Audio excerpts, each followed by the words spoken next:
Bien, estamos de vuelta en Noticias Express en una programación especial porque seguimos con las repercusiones además de lo que pasó ayer en las elecciones.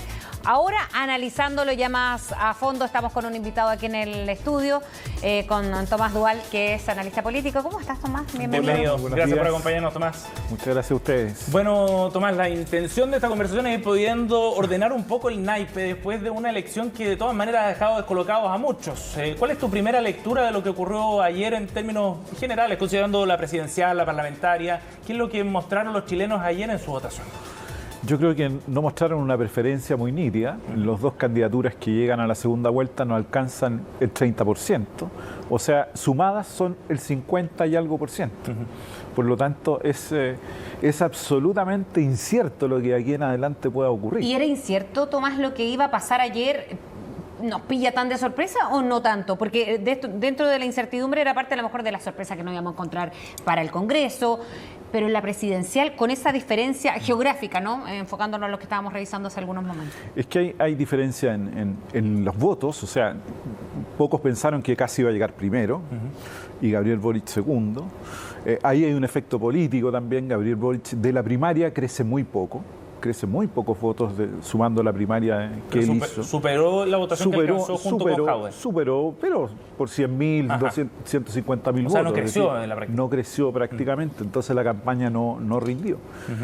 Y desde el punto de vista político uno piensa, bueno, un proyecto transformador ni siquiera tiene el tercio de los ciudadanos, eso es lo que ayer demostraron. Entonces el escenario político cambia sustancialmente y además, lo que ustedes estaban comentando, tenemos una división territorial muy marcada, donde los candidatos van a tener que hacer un esfuerzo doble, porque ahí no se trata de temas, sino que se trata de qué están pensando esos territorios, donde no tuvieron adhesión. Bueno, una de las cosas que siempre se habla, que somos un país tremendamente centralizado, lo hablábamos antes de empezar la conversación con Tomás, que se pasa la cuenta también de las regiones y de las distintas realidades que se vive, porque uno ve geográficamente desde el norte hasta el sur cómo va cambiando el escenario.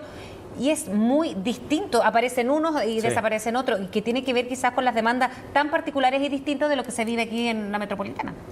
Por supuesto, y quizás hay temas que los candidatos no son capaces no han percibido cuáles son esas demandas. Entonces, aquí no se trata de ir a perseguir los votos única y exclusivamente de Proboste, de Sichel, etcétera, sino que qué están pensando los territorios. De otra manera, se van a encontrar con otra sorpresa los candidatos, que no van a poder entender o descifrar bien esos mensajes. Bueno, tienen espacio, por lo menos tienen también fuerzas políticas parlamentarias que han salido en los territorios, que también pueden ayudar en esa comprensión de cuáles son esos temas. Yo creo que unos y otros, Gabriel Boric y Kast, tienen parlamentarios en ambas zonas, por lo tanto, ahí pueden ayudarlos a poder entender o descifrar algunas claves, que no tienen que ser muchas, porque son 30 días, pero efectivamente algunos mensajes para que comprendan esos ciudadanos, porque en el fondo eso es. Sí, Tomás, ahora hemos estado en un periodo de sucesivas elecciones y en cada una de esas elecciones se sacan conclusiones bien apresuradas, ¿no? Después del apruebo y rechazo, por ejemplo, con el triunfo arrollador del apruebo, muchos decían que el espectro quizás había girado un poco hacia la izquierda, pero después vino una elección de constituyentes y hay otra sorpresa, y después de la de gobernadores regionales otra. ¿Cómo encadenas tú todas esas elecciones para entender lo que pasó hoy día? Porque a primera vista uno podría decir, ¿cómo después del 80% que obtuvo el apruebo, José Antonio Kast logra instalarse en una segunda vuelta? Pero quizás no es tan contradictorio. ¿Cómo lo entiendes tú? Yo te diría que ahí en parte hay una cuestión nueva. Gabriel Boric y Kast son fuerzas políticas nuevas. Por lo tanto, hay un ciclo de cambio, un poco de rechazo a las fuerzas políticas tradicionales. Parisi también en algo tiene eso. También hay un poco de populismo, de demagogia detrás, digamos, que es una crítica hacia los partidos. De todas las candidaturas hay algo de eso también, ¿no? En algunos se les nota más y en otros menos. Y yo creo que eso es lo que un poco demostraron estas elecciones. Hay un cambio de ciclo, sí, pero cuando uno mira el Congreso va diciendo, bueno, también hay otros, los partidos siguen subsistiendo, pero muchas figuras no fueron electas. Hay un recambio generacional muy grande, y en la Cámara de Diputados hay una incorporación importante de mujeres. Eso ha sido muy relevante, yo creo, en ese punto. Quizás la ciudadanía no está dando los mensajes adecuados, porque si uno mira el Congreso, quien gane va a tener que llegar a acuerdos. O sea, uno podría entender que la elección de constituyentes, por ejemplo, en términos de renovación de ciertos nombres, de cierta fuerza y de la incorporación de más independientes, podría ir en esa línea con el surgimiento de nuevas fuerzas en el Congreso hoy día, en esta elección. Claro, lo que pasa es que la constituyente es muy difícil porque los independientes podían constituir listas, cuestión que hoy día no se podía, y estaban los escaños reservados para los pueblos originarios. Entonces son dos cosas que son muy distintas en esta no configuración. Son tan comparables. Es muy difícil poderlas comparar. Yo leía mucho ayer y en redes sociales de si el estallido social se había terminado, porque después de un estallido, cuando el que pasa la segunda vuelta es una persona de derecha y extrema derecha, entonces ¿a qué se debe o dónde está la diferencia? Que va un poco en relación a lo que decía Sebastián de estos cambios en las distintas elecciones en el último año. Bueno, el estallido social son 2 años. Los tiempos hoy día nos parecen mucho más cortos y yo creo que el estallido tuvo demandas sociales muy importantes y que la ciudadanía no las ha visto en estos 2 años encima del tapete ni la discusión pública. ¿Cuánto ha cambiado el escenario? Exactamente, a pesar de que sí tenemos un proceso constituyente, pero que también se ha visto muy enredado en algunos casos. Vean lo que pasó con la lista del pueblo, Rojas Vade, que también eso va mermando de alguna manera ese efecto. Pero ahí hay un proceso constituyente en marcha. Pero distintas son esas demandas que la ciudadanía tiene que no se han visto todavía de ninguna manera satisfechas. Sí. Miren, no tenemos sistema de pensiones, por ejemplo. De partida, y la reforma ya quedó truncada, o sea, quedó para el próximo gobierno por lo menos. Estamos con Tomás Duval aquí en el estudio, decano de Ciencias Sociales de la Universidad Autónoma. Vamos a seguir conversando junto a Tomás. Y aquí tenemos en pantalla ya las imágenes que nos llegan desde Calera de Tango, donde estaba programada la primera actividad de José Antonio Kast para este día post-elecciones. Ignacia Jiménez está en el lugar y nos va a contar los detalles. Ignacia. Hola, ¿cómo están? Buenos días. Claro, primera actividad de campaña de segunda vuelta del candidato del Partido Republicano, del Frente Social Cristiano, como se llamaba la coalición que lo acompañó en esta primera vuelta presidencial. Un desayuno que va a compartir con vecinos acá en una villa en Calera de Tango, un proyecto habitacional construido hace varios años atrás. Dicen que tiene que ver también con volver a los orígenes, porque recordemos que José Antonio Kast fue parlamentario mucho tiempo por esta zona, muchos de estos vecinos también lo conocen de esa época. La intención ahora es compartir este desayuno, reflexionar también por lo que se viene durante las próximas 3 semanas de aquí a la segunda vuelta presidencial. Un desayuno que en el caso de José Antonio Kast debería estar el té bastante más dulce, como se dice tradicionalmente después del día de ayer. La intención es compartir con estos vecinos durante la mañana una actividad, y lo vemos conversando con Macarena Santelice, una de sus voceras del comando, y después de eso va a ser un recorrido por esta villa, por esta población acá en la comuna de Calera de Tango, y se va a trasladar después hasta un lugar donde va a ser el punto de prensa, porque hoy día la mayor de las dudas es qué hace José Antonio Kast para buscar esos votos que le faltan para ganar la elección presidencial. Ayer se hablaba mucho del apoyo de los partidos de Chile Podemos Más, del gesto que puede hacer también aquí Sebastián Sichel. Vamos a tratar de acercarnos al candidato para poder escuchar las palabras. Espero que hayan desayunado bien. Oye, para que temprano las actividades al tiro. Sí, pues no, aquí vamos a conversar un ratito más, pero la idea es llegar aquí porque además este es un lugar muy emblemático. Oiga, tenemos un compromiso con él, mucho gusto, acuérdense, se la vamos a esperar. Las palabras, la palabra empeñada siempre se cumple. Eso, yo lo voy a estar esperando. Candidato. Vamos.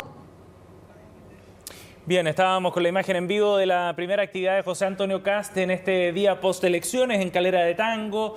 Va a compartir ahí con algunos de los vecinos del sector para celebrar sin duda, Tomás, imagino que así será, este buen resultado que obtuvo ayer.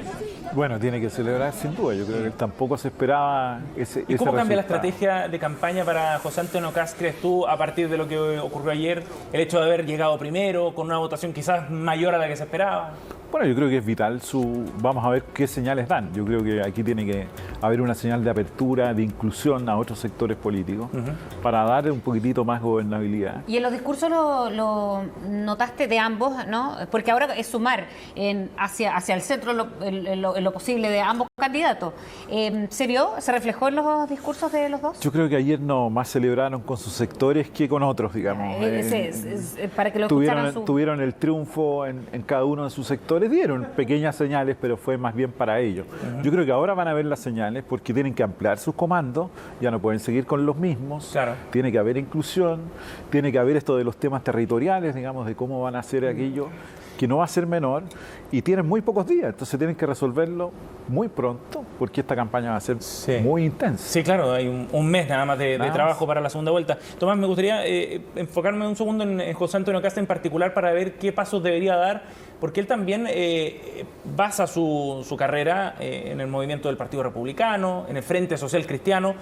Pero ¿qué rol tendría RN, la UDI, partidos tradicionales, digamos, de derecha, el mismo Evópoli, en un comando de José Antonio Kast pensando en la segunda vuelta? ¿Le conviene asociarse a los partidos políticos o quizás mantenerlos un poco a raya, dentro, pero a raya? Yo creo que va a tener que incorporarlo, porque son una fuerza política territorial, que es lo que también necesita, y también le pueden dar consistencia y apoyo en gobernabilidad, porque Kast no tiene un equipo que uno pudiese mostrar. Ya en la segunda vuelta los candidatos van a tener que ir mostrando cuáles son los equipos de gobierno. Y su programa fue bien criticado, además. Y sus programas que han sido bastante modulares, han ido cambiando, vamos a ver en esta segunda vuelta. Y a propósito de los partidos de derecha, Renovación Nacional, UDI, son los también grandes perdedores con Sichel y Jasna Proboste desde la exconcertación. Acá, ¿cómo se integran a estos dos modelos distintos esos partidos que también fueron golpeados ayer? Sí, yo creo que ambos van a... Yo creo que en el caso de la derecha es mucho más pragmática la derecha y sabe que sus votantes ya van pasando y pensando en votar por Kast. Por lo tanto, sus liderazgos van a tener que ir confluyendo hacia allá. Porque, pero tienen que dar algunas señales políticas. Es que, ¿no? por ejemplo, Francisco Chaguán inmediatamente hace un llamado a sumarse. No así, por ejemplo, Jasna Proboste, que era candidata además, pero su sector lo deja ahí en stand-by. Entonces tampoco hay un apuro en decir apoyamos o no. Yo diría que hay mucha coincidencia programática entre Sichel y Kast en ciertas áreas.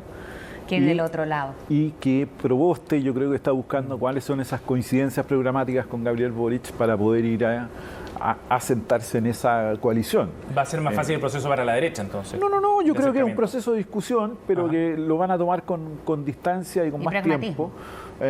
Yo creo que la derecha lo toma con más pragmatismo que el resto. Bueno. Y la DC va a buscar cuáles son esos elementos. Que Proboste en algunos debates incluso mencionó cuáles eran aquellos elementos en que tenía coincidencia en materias de educación, de género, etcétera. Pero ahora tiene que ser un poquitito más profunda. Y yo creo que con esos ajustes programáticos me parece que sí va a tener un apoyo ahí. Bueno, de hecho, Sebastián Sichel dice que hay conversaciones pendientes en el fondo ayer en su mensaje respecto a José Antonio Kast, dejando muy en claro que no iba a votar por Gabriel Boric y abre la puerta para conversar con Kast. Y en su discurso Kast también hace algunos guiños. A Ignacio Briones lo menciona, por ejemplo, en su momento, bueno. ¿no? Que asumió en su momento, decía, el rol de ministro de Hacienda. Hay algunos guiños también a algunos sectores de la centro-derecha. Y a todos los ex candidatos de las primarias del sector. También. Sí, claro, sí, de eso va a consistir. Hay que ser inclusivo en esta etapa y muy rápido, digamos. Si se demoran mucho pensando en qué van a hacer, pueden perder el tiempo que es vital hoy día. Y en eso vamos a ver esta semana qué es lo que va a hacer José Antonio Kast y Gabriel Boric en este sentido.